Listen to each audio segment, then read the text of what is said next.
تبارك الذي بيده الملك وهو على كل شيء قدير الذي خلق الموت والحياة ليبلوكم أيكم أحسن عملا وهو العزيز الغفور الذي خلق 7 سماوات طباقا ما ترى في خلق الرحمن من تفاوت. Assalamualaikum warahmatullahi wabarakatuh.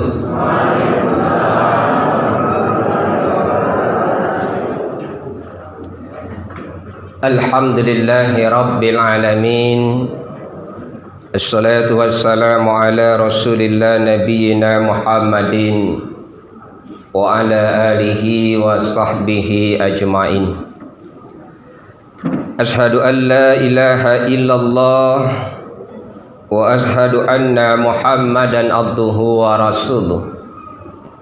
Allahumma salli wa sallim ala sayyidina Muhammad wa ala ali sayyidina Muhammad. Faqala Allah Ta'ala fil Qur'anil Karim, a'udzu billahi minasy syaithanir rajim.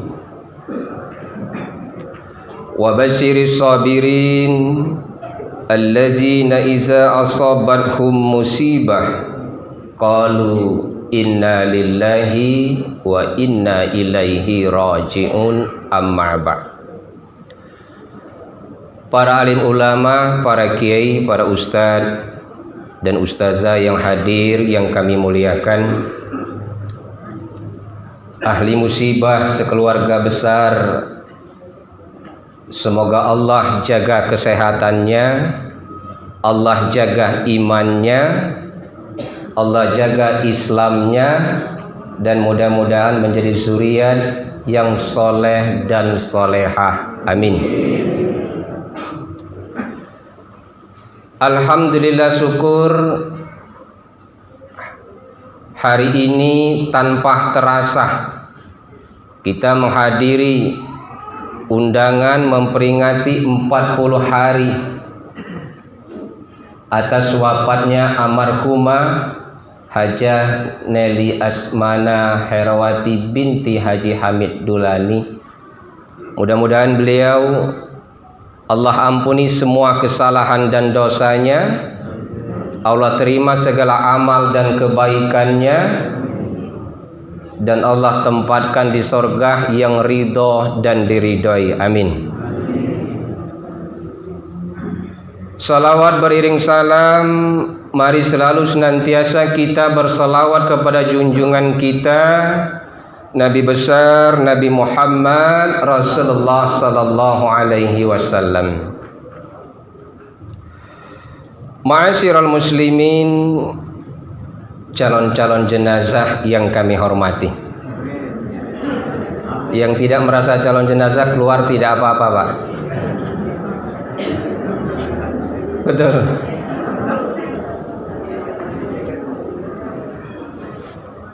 Empat 40 hari atas wafatnya almarhumah, tanpa terasa juga 40 hari ini usia kita pun telah berkurang, Pak. Betul, Pak? Bu, betul, Dok, yang ngantuk tuh? Sudah makan belum? Ya, tegak dikit. Aku tidak nyindir, nyinggung baik nih, Bu.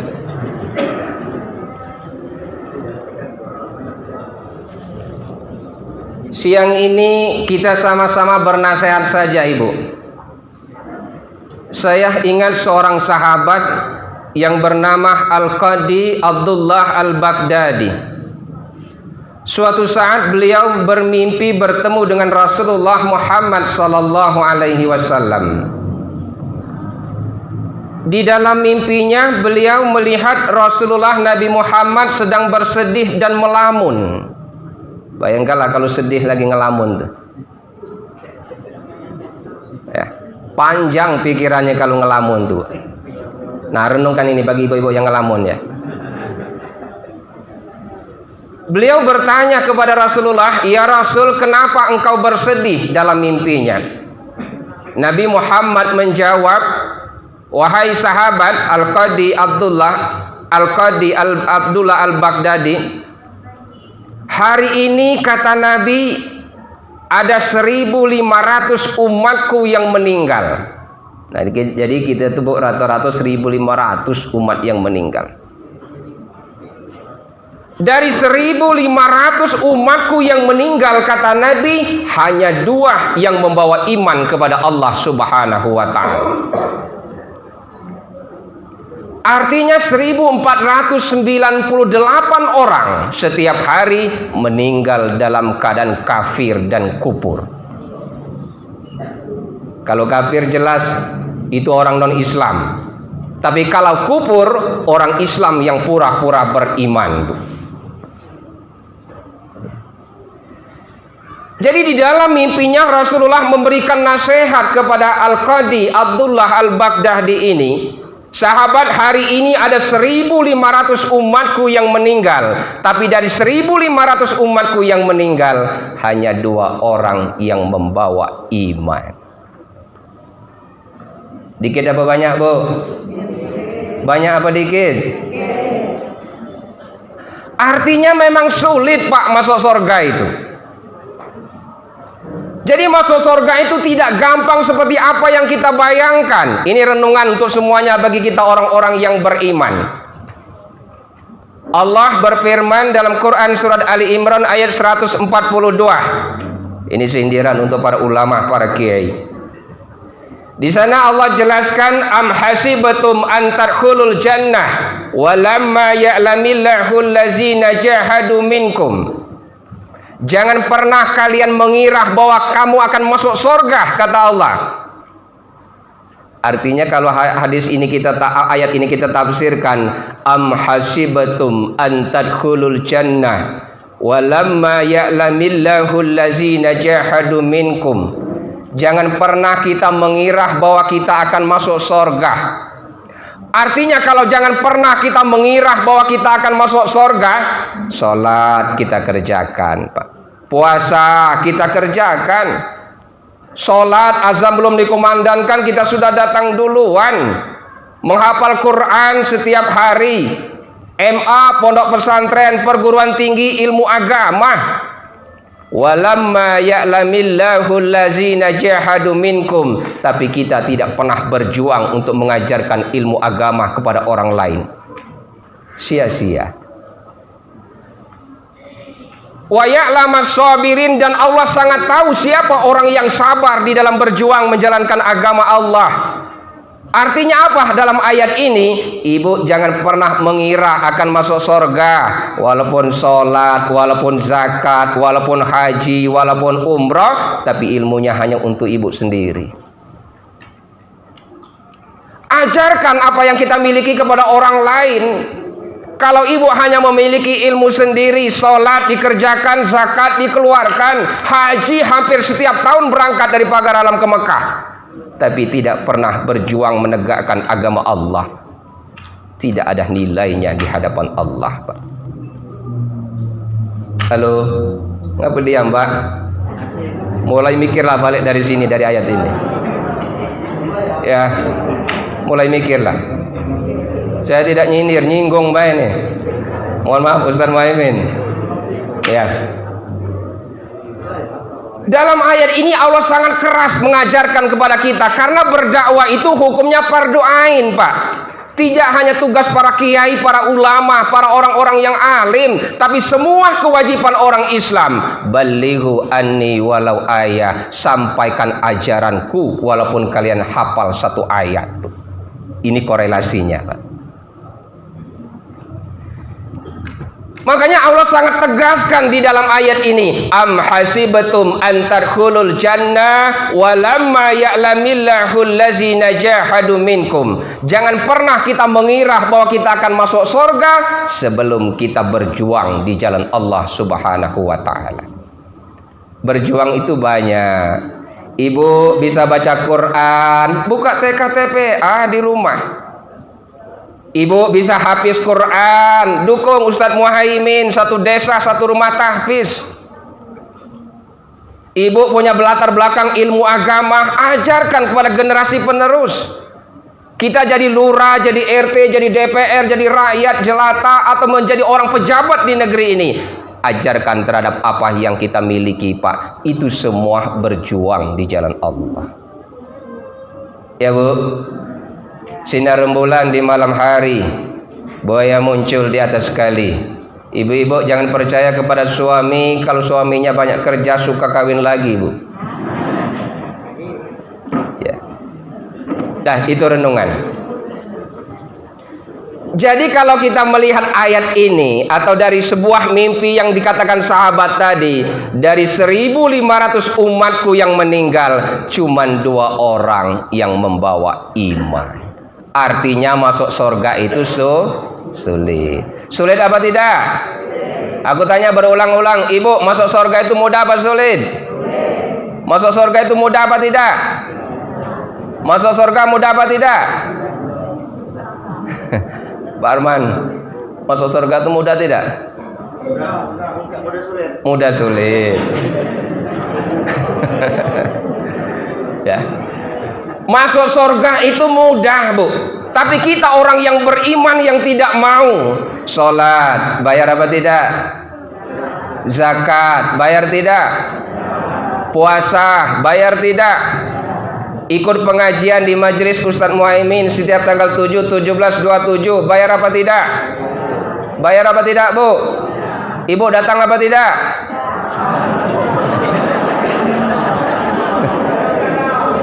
Kadang-kadang. Ya. Nah, masuk surga itu mudah, Pak. Tapi kenapa orang yang beriman, yang mengaku dirinya beriman itu seolah-olah mudah? Diajak sholat, padahal mudah, tidak bayar, terdengar suara azan, tidak mau ke masjid. Ya Bu ya. Justru masuk neraka itu sulit, Pak. Tapi orang banyak dan sering membeli dengan biaya yang besar. Masuk neraka itu sulit. Ibu beli minuman keras, bayar tidak, Bu? Bayar. Ibu beli togel, bayar tidak? Ibu ada biduan seksi di panggung, nyawer, bayar apa tidak? Bayar. Mahal masuk neraka ya. Contoh sederhana saja aku umpamakan.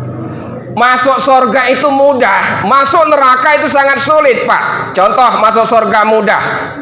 Suatu hari di waktu sore turun hujan deras. Habis sholat asar pakai sarung, suruh istri bikin kopi, goreng pisang, duduk di teras. Surga apa tidak, Pak? Surga. Kita balik, masuk neraka itu sulit. Di waktu yang malam gelap gulita, sudah mulai berpikir, rumah siapa lagi yang aku buka ini? Sulit apa tidak masuk neraka? Sulit. Nah, artinya Ibu, mulai hari ini perbaiki diri kita. Jangan pernah kita mengaku diri kita orang yang beriman. Jangan pernah kita mengaku orang yang cerdas dan pintar. Dan jangan pernah kita menghitung amal-amal kebaikan kita. Kita harus bertanya, berapa banyak yang telah kita berikan kepada umat yang kita cintai ini, Pak.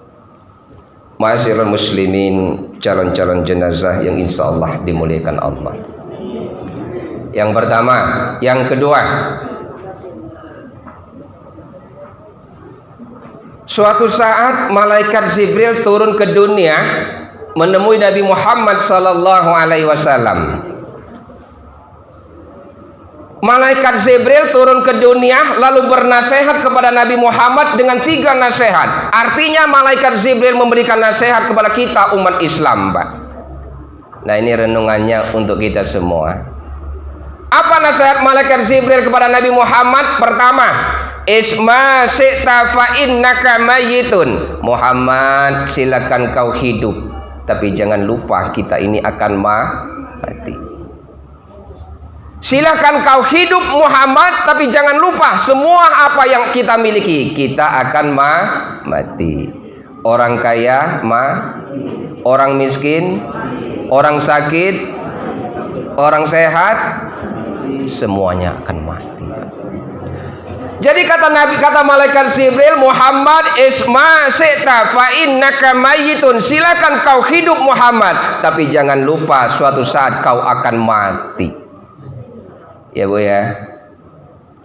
Kalau mati itu coba kalau pagi-pagi terdengar suara suling di masjid, diumumkan oleh pengurus masjid, telah meninggal dunia si A binti si A, umur 6 tahun sekian, akan diwafatkan pada pukul sekian. Kalimat awal kita garis bawahi, telah meninggal dunia. Betul apa tidak, Bu? Pertanyaannya, Pak Arman, kalau orang yang telah meninggal dunia itu, apa yang dibawa? Apa yang dibawa, Bu? Apa yang dibawa? Nah, kalau orang telah meninggal dunia, maka seluruh yang berkaitan dengan dunia itu tinggal. Makanya kan diumumkan telah meninggal dunia. Artinya semua yang berurusan dengan dunia tinggal. Istri cantik, tinggal apa tidak? Rumah mewah, tinggal apa tidak? Anak walaupun sangat sayang dengan orang tuanya, tinggal apa tidak? Tinggal semua, Pak. Ya.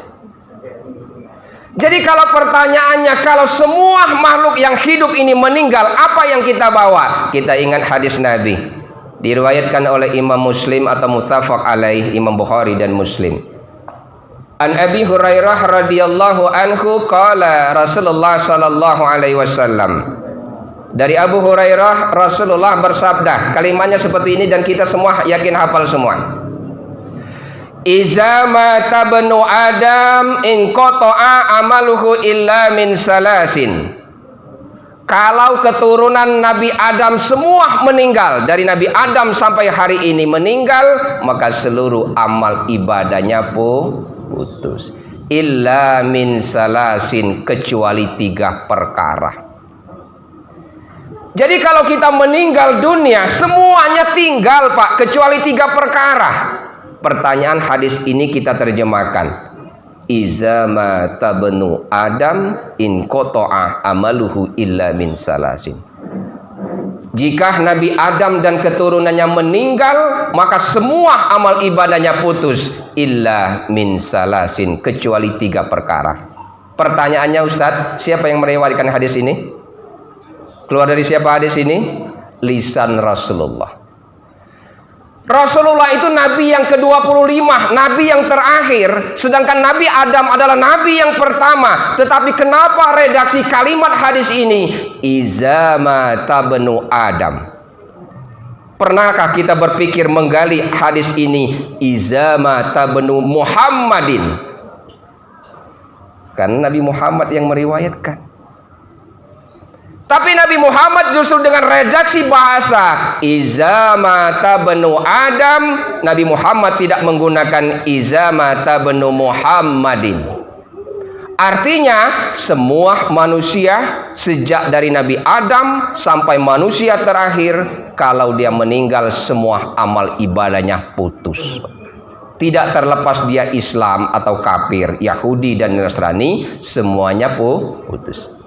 Nah, kita ulangi, Pak. Pertama, amal yang tidak pernah putus, illa min salasin. Artinya kalau semua amal ibadah putus, ada 3 yang tidak putus. Pertama apa, Pak? Shadaqatin jariyah, sedekah yang jariah. Di dalam Islam, Quran sering mengakhiri kalimat ada pahala ajrun karim, pahala yang mulia. Ada kita temukan ajrun karim, pahala yang mulia, dan ajrun kabir, pahala yang besar. Ada perbedaan amal, Pak. Kalau Allah menggunakan kata-kata ajrun karim, semua pahala yang mulia, artinya pahala itu di dunia ikut juga ke akhirat. Tapi kalau pahala itu ajrun kabir, pahala yang besar, maka ketika manusia menghembuskan napas terakhir, cukup batas itu amal ibadahnya putus. Ya. Pertama, amal yang tidak putus, Bu, kita renungkan saja. Shadaqatin jariyah, sedekah yang jariah. Apa ini contohnya? Almarhum kedua suami istri ini telah meninggalkan kampus dunia pendidikan Lembah Dempo ini. Kalau zuriat-zuriatnya meneruskan dari perjuangan kedua almarhum ini, maka menjadi amal ibadah yang selalu mengalir menerangi hidup di dalam kuburnya sampai akhirat nanti. Itu contoh amal jariah. Ya. Apalagi contoh amal jariah. Ustadz Muhaimin bangun pondok pesantren El Gontori. Setiap tahun mengeluarkan alumni ratusan kader-kader kiai, ustadz dan ustazah. Itu pun bagian dari amal jariah. Bapak orang kaya, punya harta, punya banyak uang, tidak perlu banyak disimpan di bank, Pak.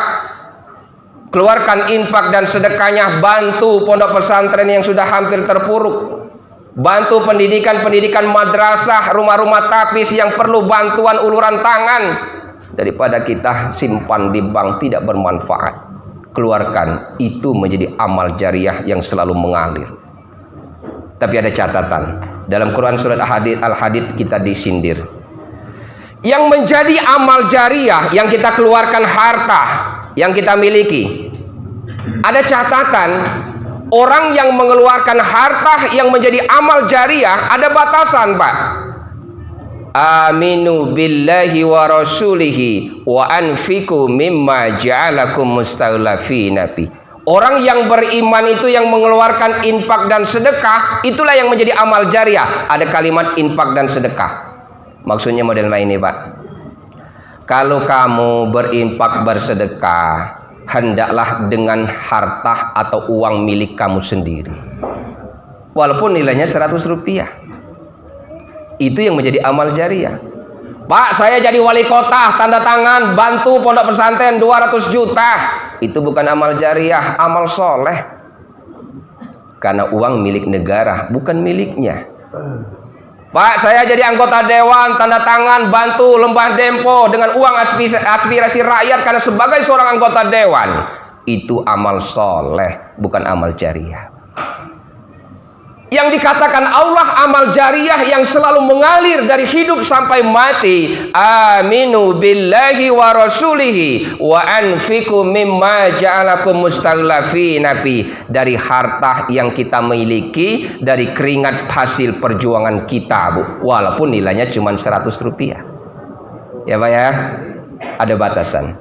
Jadi mulai hari ini, kalau Bapak jadi lurah, jadi camat, jadi anggota dewan, jadi wali kota, dengan tanda tangan Bapak membantu dengan uang-uang negara, itu amal soleh, bukan amal jariah. Amal jariah itu adalah nilai yang Bapak keluarkan dari keringat hasil usaha kita sendiri. Pahami itu, Pak? Itu yang pertama. Yang kedua, amal yang selalu kita bawa kalau kita wafat, au ilmun yang tafa'u bih, ilmu yang bermanfaat. Betul tidak, Bu? Ilmu yang bermanfaat. Pertanyaannya, ilmu apa? Ilmu apa, Bu? Ilmu apa yang selalu ngalir? Ilmu malampir. Ilmu membuat kue 8 jam. Ilmu yang bermanfaat, ilmu apa? Ilmu agama. Nah, ini coba kita analisa ya. Seringkali ulama-ulama kita yang mungkin belum sampai ke situ sering mengkiaskan dengan bahasa yang sama. Ilmu yang bermanfaat itu adalah ilmu yang selalu mengalir kalau kita wafat. Pertanyaan di dalam ilmu tauhid, ilmu apa yang selalu mengalir dunia dan akhirat? Hanya ilmu agama.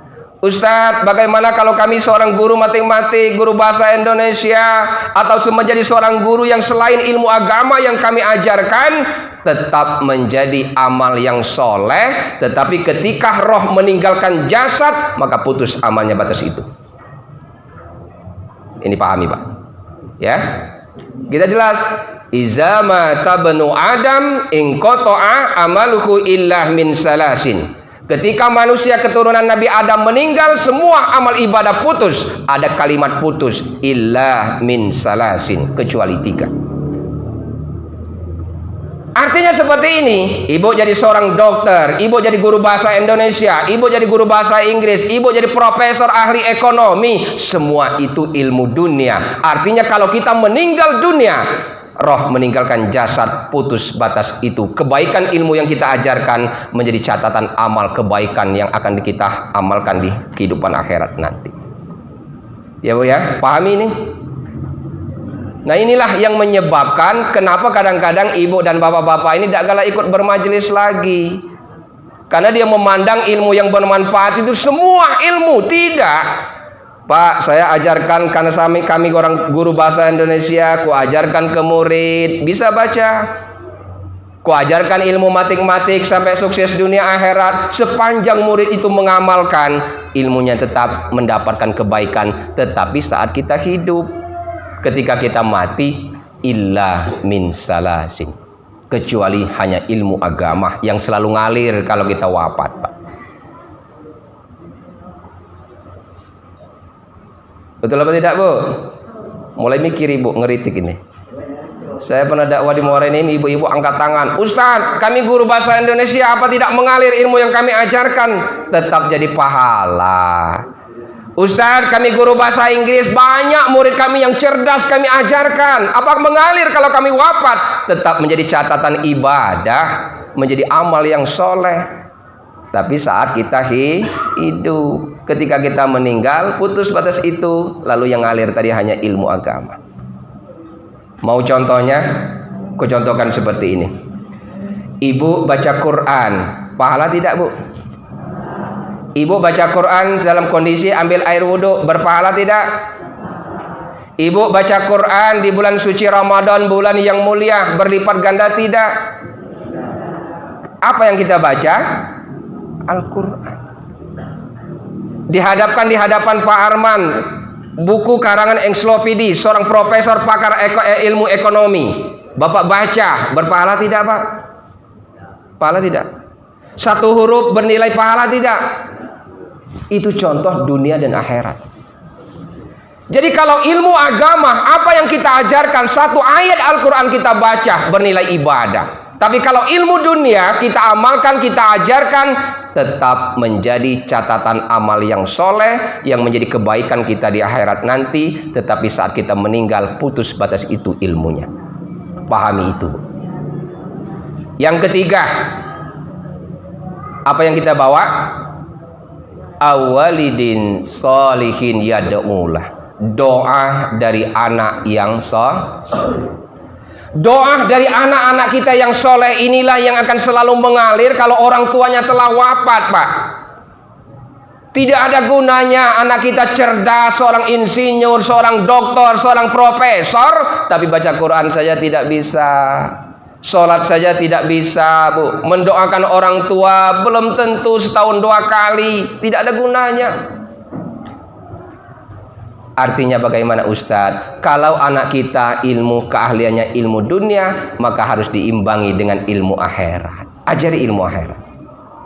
Malu kita, Pak, punya anak dokter, punya anak dosen, punya anak pejabat, tapi baca Quran tidak bisa. Kapan orang tua wafat, 40 hari, 7 hari, yang jadi petugas, pengurus masjid gale, dia duduk di depan nyambut tamu. Malu tidak, Pak? Malu tidak? Siapa yang salah? Siapa yang salah? Anak apa orang tua? Mikirlah mulai balik ini, Bu. Ya. Mulai. Doa anak yang soleh inilah yang selalu menerangi kita di alam kubur. Rabbi firli wali walidayya warhamhuma kama rabbayani. Ya Allah, ampuni dosaku, dosa kedua ayah dan ibuku, sebagaimana mereka menyayangi kami ketika kami masih kecil. Doa itu yang sampai kepada orang tuanya. Ya, ya, Bu. Mulai balik dari sini, renungkan itu. Ya. Tidak bangga kita punya anak yang banyak, 1 dosen, 1 dokter, 2 insinyur, 3 DPR, pejabat rakyat yang ada di dunia, tapi tidak pernah mengajak kita ke dalam masjid, tidak pernah merangkul kita ikut bermajelis taklim. Tidak ada gunanya, Pak. Ya, penyesalan belum ada batas akhir. Lebih baik terlambat daripada tidak sama sekali. Renungkan setelah pulang ini, better late than never. Lebih baik terlambat daripada tidak sama sekali. Itu kata orang Komering, Pak. Ma'asyiral muslimin, jamaah yang insyaallah dimuliakan Allah Subhanahu wa taala. Terakhir, Mati sesuatu yang pasti. Setiap manusia akan mengalami yang namanya mati. Apalagi ciri-ciri kematian itu sudah ada pada diri kita saat ini, Pak. Sering saya ungkapkan ciri kematian itu ada 2. Ada berapa, Bu? Ciri kematian yang menghampiri manusia, ketika manusia akan wafat maka Allah kasih tahu, ini cirinya kamu akan mati. Pertama, ciri kematian ada yang dari luar. Apa contohnya dari luar ini? Mata mulai kabur. Penglihatan mulai kabur. Ngomong sudah banyak ngelan. Makan sudah banyak makan bubur. Sehari-hari sudah banyak itu sudah dekat dengan alam kubur, Pak. Ya, Bu ya? Itu ciri kematian dari luar. Ya. Allah itu sayang kepada kita. Kalau manusia akan mati, Allah kasih tahu cirinya supaya kita berpikir. Ya. Ciri kematian yang datang dari luar, Allah sindir setiap kali kita baca surat Yasin. Wa man nu'ammirhu nunakishu fil khalqi afala yaqilun. Barang siapa yang kupanjangkan umurnya, kata Allah, akan kukembalikan lagi pada saat mereka pada usia muda atau usia anak-anak.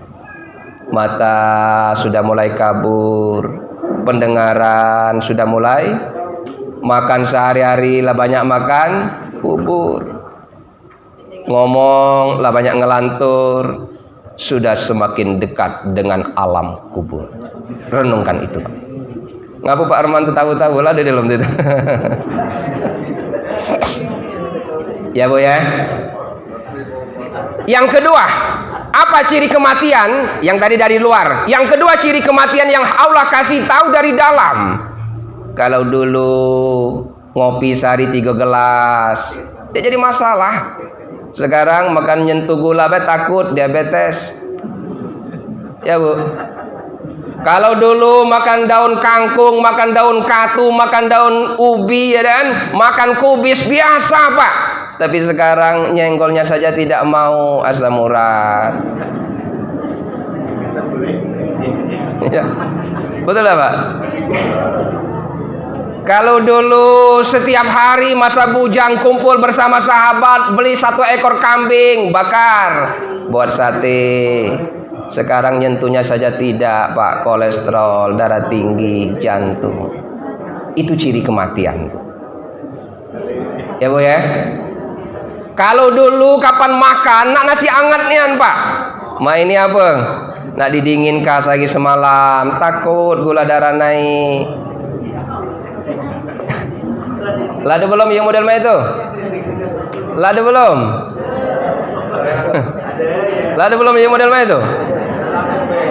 Lada. Apalagi kalau kena penyakit emah. Ada kena penyakit emah. Emah itu, Pak, sudah 50% mendekati mati. Tinggal tambah TI, mati, Pak.